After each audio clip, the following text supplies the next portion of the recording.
பட்டிமன்ற பேச்சாளர் ராஜா வந்து ஜாதியை கேட்டார் அப்படின்னு ஒரு பதிவை போட, அதுக்கு எதிர்ப்பாக நிறைய பேரும் போட, அவர் அப்படிலாம் பட்டவர் இல்லை அப்படின்னு சொல்லி இந்த யூடியூப் ரூட்ஸ் மைனர் குஞ்சு முதற்கொண்டு அவருக்கு சப்போர்ட் பண்ணேன்.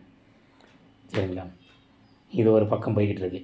இப்போ ஜாதி கேட்குறது அப்படிங்கிறது தமிழ்நாட்டில் இருக்கிற ஒவ்வொருத்தனோட இயல்பு.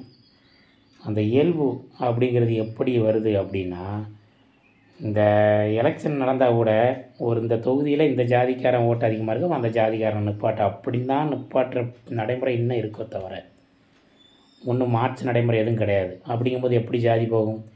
ஜாதிகள் இல்லையடி பாப்பா குலத்தாழ்ச்சி உயர்ச்சி சொல்லல் பாவம் அப்படின்னு சொன்ன பாரதியாரையே பிராமணன் அப்படின்னு சொன்னது தான் அந்த திராவிட கும்பல். அவங்களோட இதே தான். ஜாதிகள் இல்லையடி பாப்பான்னு சொன்னவர் அவர் பிராமணன் அப்படின்னு சொன்னார். அப்புறம் இவனுங்க வந்து எப்படி ஜாதியை ஒழிப்பானுங்க, இவனுங்க எப்படி ஜாதி மறுப்பு பற்றி இவனுங்க பேசலாம்?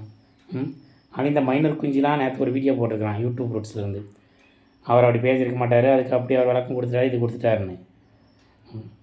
பாரதியார் வந்து அப்போ பாடின பாட்டை இவனுங்க அந்த ஜாதி மறுப்பை ஏற்றுக்க மாட்டானுங்க. இவனுங்க என்ன, இவனுக்கு பெரியார் தான் தூக்கி பிடிக்கணும், அந்த ஜாதி பொறுப்பு மட்டும்தான் ஏற்றுக்கிடுவானுங்க.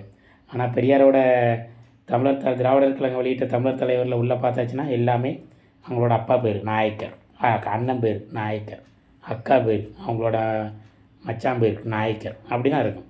இவங்க தான் ஜாதி மறுப்பை பற்றி பேசுகிறாங்க. ஜாதி அப்படின்னு கேட்டது ஒன்றும் பெரிய தப்பு இல்லை. அவர் கேட்டிருந்தாலும் அது அவருக்குள்ளே இயல்பு, கேட்டிருக்கலாம். அது ஒரு மிகப்பெரிய தப்பு இல்லை. ஏன்னா தமிழ்நாட்டில் அப்படி எல்லாத்தையும் வளர்த்துட்டாங்க. என்ன ஜாதி அப்படிங்கிற அளவுக்கு கேட்குற அளவுக்கு வளர்த்துட்டாங்க. ஏன்னா அப்படி தான் இங்கே அரசியலும் போய்கிட்டு இருக்குது, மற்ற அனைத்து நடைமுறைகளும் போய்கிட்டு இருக்குது. அதனால் இது ஒரு பெரிய தப்பாகவும் சொல்ல முடியாது. கேட்டால் கேட்டு போகிறாரு, இதில் என்ன இருக்குது, அவ்வளோதான். இது ஒரு பெரிய விஷயம் இல்லை. சரிங்களா? இதை போட்டு பெருசாகிட்டு கிடக்காங்க.